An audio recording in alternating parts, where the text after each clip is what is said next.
సాధారణంగా గుమాస్తా సంపాదన ఎంత ఉంటుంది? మహా అయితే నెలకు 15 లేదా 20,000, ఇంకా ఎక్కువ అనుకుంటే 40,000, ఇంకా ఎక్కువ మొత్తం అనుకుంటే 50,000 వరకు ఉండొచ్చు అనుకుంటాం.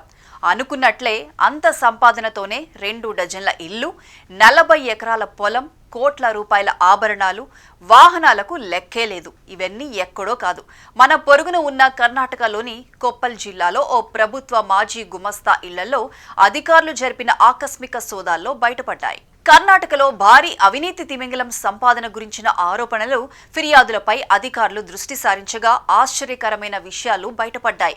తనిఖీల కోసం పెద్ద బృందాలే అవసరమయ్యే పరిస్థితి కనిపించడంతో అవినీతి నిరోధక శాఖ అధికారులు లోకాయుక్తకు తెలియజేశారు. దీంతో లోకాయుక్త నేరుగా రంగంలోకి దిగింది. కొప్పల్ జిల్లాలోని కర్ణాటక గ్రామీణ అభివృద్ధి సంస్థ కార్యాలయంలో పనిచేసిన గుమాస్తా నిడగొండి పనిచేసిన కాలంలో నెలకు 15,000 రూపాయల జీతం తీసుకునేవాడు. ఓ మాజీ ఇంజనీర్తో కలిసి నకిలీ పత్రాలు, బిల్లులు సృష్టించి ఏకంగా 75 కోట్ల రూపాయలకు పైగా అవకతవకలకు పాల్పడినట్లు ఆరోపణలు వెల్లువెత్తాయి. అతని గురించి ఆరా తీయగా అవినీతి డబ్బుతో భారీగా ఆస్తులు కూడబెట్టినట్లు తెలియడంతో లోకాయుక్త తనిఖీలు చేపట్టింది. అతని ఇంట్లో సోదాలు చేసిన సిబ్బందికి కిలోల కొద్దీ ఆభరణాలు కనిపించడంతో ఆశ్చర్యపోయారు. దాదాపు కేజీన్నరకు పైగా వెండి ఆభరణాలు, అలంకరణ వస్తువులతో పాటు 350 గ్రాముల బంగారు ఆభరణాలు దొరికాయి.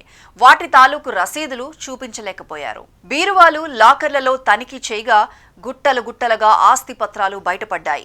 24 ఇళ్లు, 40 ఎకరాల వ్యవసాయ భూమి ఉన్నట్లు విచారణలో బయటపడింది. ఈ దాడుల్లో గుమస్తా ఆస్తుల విలువ 30 కోట్లకు పైగానే ఉన్నట్లు తేలింది. అవన్నీ భార్య, సోదడి పేర్లతో రిజిస్టర్ చేసుకున్నారు. అంతేకాదు, ఇంట్లోనూ 2 కార్లు, 2 బైక్లు ఉండగా వాటిని అధికారులు సీజ్ చేశారు. మాజీ గుమాస్తా నిడగుండిని లోకాయుక్త అధికారులు అదుపులోకి తీసుకుని మరింత లోతుగా విచారణ చేస్తున్నారు.